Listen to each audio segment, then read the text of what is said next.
I'm Mayor Tommy Roberts. Welcome back to the Mayor's Table. My guest this morning is City Manager Rob Mays, and Rob, good to have you back again. Thank you, Mr. Mayor. Always good to be here. Rob, the topic for this morning's segment of the Mayor's Table is the electric utility system, and more specifically, the fact that in late January, the City Council took action to adopt a new rate structure that would apply to most, if not all, of our customers on the electric utility system. That rate structure will take effect March 1st of this year, and I thought it would be important to send out through this media the information that led to that rate increase, and the rate increase was based upon a cost of service study that was done for the city of Farmington. And so I want you to kind of go back to that point in time, the commissioning of the cost of service study, and what the purpose of a cost of service study is, and then lead us into that discussion of the proposed rate increases that were ultimately adopted by the City Council. Yeah. Well, all electric utilities, in fact, all utilities conduct cost of service studies, whether they be investor-owned utilities, which are owned, of course, by stockholders, or whether they're co-ops owned by customers, or in our case, a municipal utility owned by a community, this community taxpayers. And it's done to be sure there's objectivity in how you set rates. You know, when you run an electric utility, you recognize how important reliability is. You just cannot neglect reinvesting in the system and to maintain reliability and to be sure that you have the long-term capital projects paid for, and you're reinvesting in improving technologies to keep reliability in a changing time. So what a cost of service study does is it tries to identify cost drivers for the utility, and it breaks them down into four general categories. I kind of think of them on a horizontal axis, and they kind of stack on top of each other. You have the very bottom, just about 3% is customer charges or kind of administrative overhead. Then you have the costs associated with distribution. That's all the lines that run out, all the horizontals, all the lines that run from substations to people's houses. Then you have the cost of transmission. That's the big high voltage lines that transport the electricity at its highest voltage directly from its generation source. And then finally you have generation. That's the actual place where the molecules are produced to be transmitted out. And those are the four main cost drivers that kind of stack on top of each other. And then you determine which customer classes and how you apply those four cost drivers to, because all customer classes have a very different way that they actually utilize the system. So I kind of lay those on a vertical axis kind of over the top of that to view it in an illustration that makes sense to me. So you have residential customers that have overhead, distribution, transmission, generation. Then small commercial, medium commercial, large commercial, bulk customers, wholesale customers, interruptible customers, all these, again, that have their own unique way that administration costs cover them, how distribution costs apply to them, transmission and generation. And they all have different ways that they impact the system. If you think in terms simply like a residential, you would say on my house, there are lots of houses, and so those lines that run across those houses gets to hook up to a lot of different houses. But if I was out in a rural area, maybe where there was only a few houses with many miles of wires in between, you can see how the cost of transmission and distribution applies to that service differently. And it's true with all the business classes as well. And so I guess to summarize it and condense it a little bit, the idea of a cost of service study is to identify the total costs associated with operating the system and providing the service to the customer base, and then to allocate those costs as best as can be determined across the different categories of users, the different category of customers. And then you've got to determine whether your current rate structure allows you to recover those costs. And we're not a profit organization. I think that's important to emphasize. But we are an organization that needs to recover all of its costs of operation. And so the next task in this process is to determine whether the revenues that currently are generated are enough to cover those costs. Yeah. And if they are not, then to determine what the rate structure should be to generate the revenue. And that even is an analysis that has to occur customer class by customer class. So tell us how that's done. Well, it's like you said, the idea is allocate those as closely as possible to where the cost driver is. And as much as possible in a perfect world, each customer class would pay the costs associated with serving them according to the unique way that they impact the system.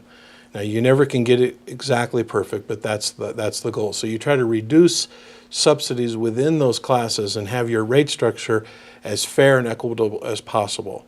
There always is some cross-subsidization, particularly it's typical in utilities for residential to be somewhat subsidized by the larger businesses and commercial classes. But you don't want to make that too out of proportion or you'll drive business away. So the idea is to have good, fair, good value rates for all the customer classes.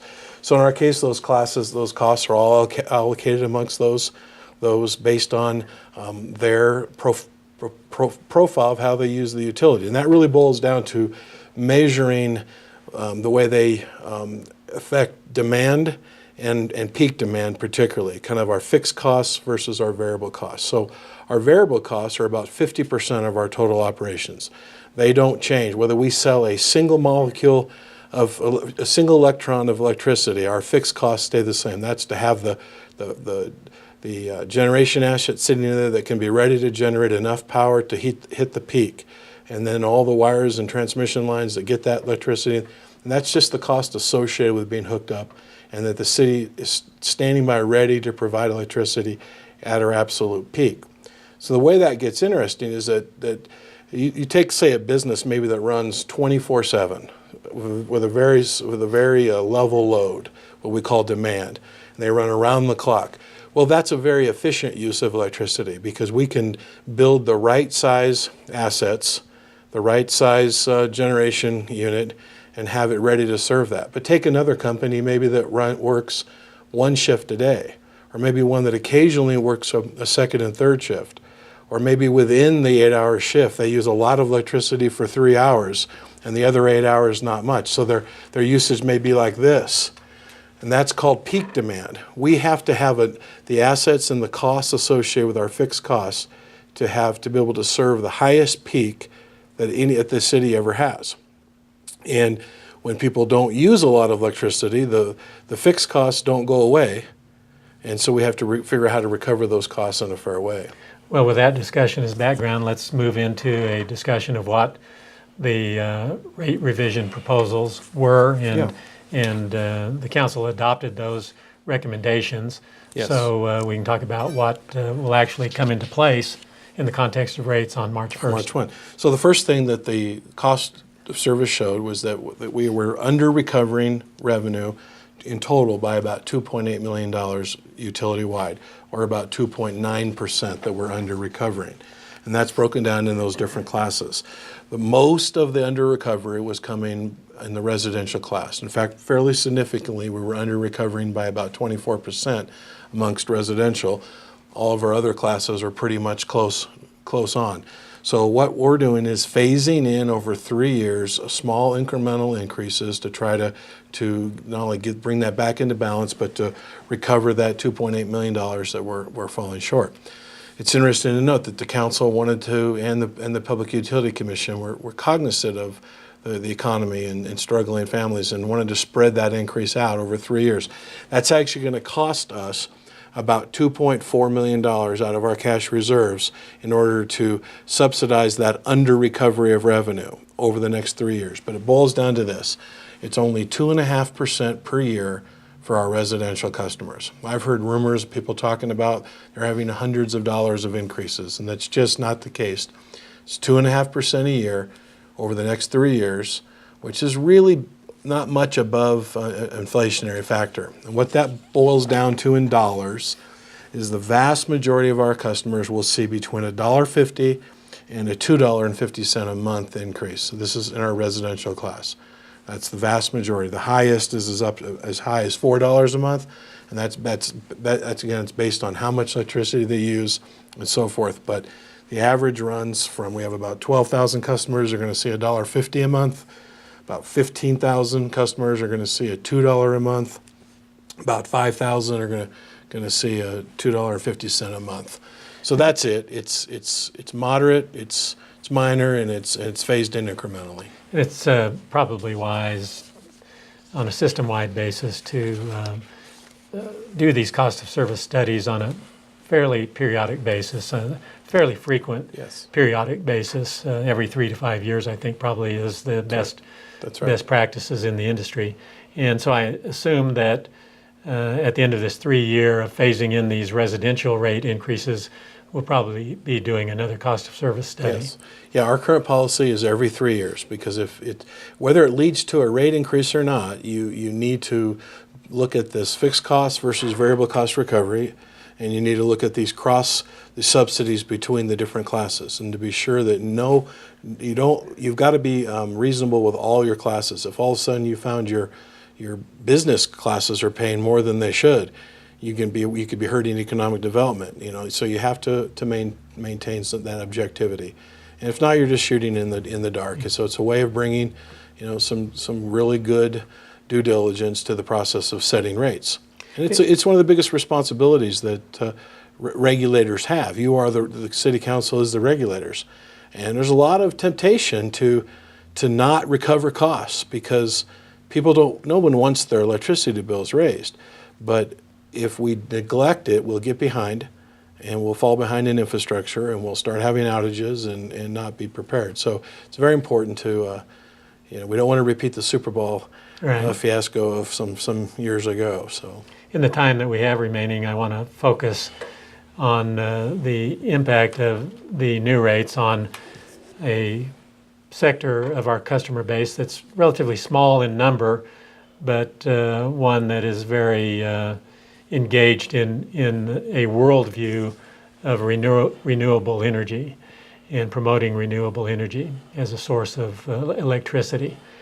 And those are the customers in our system that self-generate through solar. I want you to talk about how these rates impact those solar customers that we have on our system and have had on our system historically, and then on a prospective basis, how will these rates impact people who want to install solar panels at their homes? Well, the first thing I want to be very clear on is that we are not de-incentivizing people from putting on solar. There still is good economic incentive. What we're doing is removing a subsidy at the local level. Historically, solar has been highly subsidized at the federal level, at the state level, and in our case, even at the local level since about 2009. The state tax credits have expired, but the legislature right now is considering extending those. And then we have just eliminated the subsidy at the local level. And the reason that there's still an economic incentive is that the cost of solar, because of the incentives, in the sense you could say they've worked, solar has gotten cheaper and cheaper to install, so the barriers to installation are lower. And so we have felt that it's time to remove that subsidy, that people that don't have solar shouldn't be subsidizing people that do. And so when you have solar, you move into a class of service called standby service, and you're paying for something different. You're paying for the fact that the sun doesn't shine all the time. Remember, I talked about fixed cost versus variable, and based on that, our fixed costs are determined by having to be to build and capital investment to cover the peaks. Many times the peaks demand is not when the sun is shining. And when the sun's not shining, our standby customers, they're paying a fee for us to be holding in reserve electricity for them, not only every night when the sun doesn't shine, but incrementally all through the day. Every time a cloud comes over, we have to have sitting ready a resource to be able to supply them electricity at that moment. And so they're paying a standby fee and it's based on how many kilowatts of solar they install. So per kilowatt they install, they'll be paying $7.02 and $7, I think, and 50 cents if they have a tracking one. And that covers those fixed costs.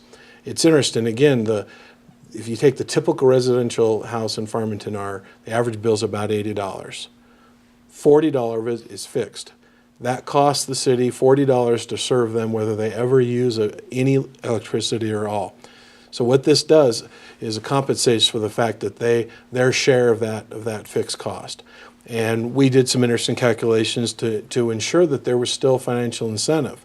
And it was interesting that, and you recall these calculations, that in 2009, a typical solar installer, even with the local subsidy, the state subsidy, and the federal subsidy, would have about a 36-year payback for their investment. Now, because solar has gotten so much cheaper to install, with the state incentive gone and the local incentive gone and the local subsidy gone, it's down to a 20-year payback. Now that's going to vary depending on different circumstances and who installs it, but based on the average pricing that's published in the journals. So there's still more incentive today financially to install solar on your house than there was in 2009. And likely, I think it's highly possible that the state will reimpose or extend their subsidy as well. I think when we talk about federal and state subsidies, our viewers will understand what a tax credit is and how it incentivizes certain action or certain conduct. But I'm not so sure that our viewers will understand what the local subsidy was or the local incentive was. So I want to be sure that we explain that to them. And it's simply that I think that in our current rate structure, our rate structure before the council action to adopt new rates, the cost fairly allocated, the fixed cost fairly allocated to solar customers, solar generators, were not being recovered in the rates that were being charged to solar customers. So that was the subsidy. Non-solar users on our system were picking up the solar customers' fair share of the fixed costs. Because we recover our fixed cost and our variable cost by selling electricity. And the fixed costs are, so if somebody uses very, very little electricity, they're not paying the $40 that it costs for them to be hooked up to the system and to have resources sitting in reserve to serve them. So that's what this is about. It's to help collect that 40. And then what happens is that the way it worked mechanically was that you could net your meter down all month long when the sun was shining, to a point you could even go below zero and get paid to be on our system, when in fact you used electricity that your neighbors were paying for. You used every single day when the sun wasn't shining, and every single time that a cloud covered. You were using electricity, and you were hooked up to the system that allowed you to be able to obtain that electricity when you wanted it. And so it's really about fixed costs versus variable cost recovery and trying to lay a level playing field. We've tried to be very clear that we're not anti-solar. We're just removing the subsidy of it, and there's still, even with our subsidy gone, there's still ample financial incentive for somebody that wants to install solar. In other words, they can lower their bill. They can lower their bill substantially. I want to be sure that we mention to our viewers that the new rate structure does not apply to solar generators who were on our system prior to the rate change.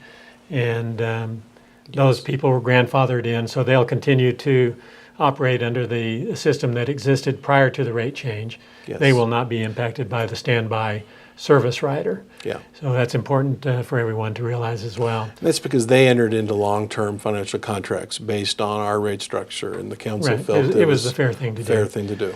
So Rob, I think I've accomplished what I wanted to accomplish this morning by giving a broad general overview of what the action was that was taken by the council, and give the viewers here a bit of a foundation to understand cost of service, and then designing rates to recover those costs of service and operating the system. Do you have anything else you'd like to add in closing? just to remind people every chance I get a chance to do this, that our rates remain extremely competitive by any reasonable comparison. They range from 10 to 50% cheaper than utilities in our region and around us. So our rates are very good. And then just of all the things we've talked about, to go right back to cut to the chase again, our residential customers are going to see a 2.5% increase, which ranges from, about $1.50 to $3.50 a month. That's it, phased in over 3 years. and the rest of our customers are seeing net neutral by class. Yep, 2.5% each year for 3 years. That's correct, yes. Well, Rob, I want to thank you for being my guest again, and I think this is an important topic that we continue to communicate to our constituents, and the Mayor's Table is a means by which we can do that. So thank you for being with me. Yep. And I want to thank all of you for joining us once again on the Mayor's Table, and we'll look forward to seeing you again next Monday.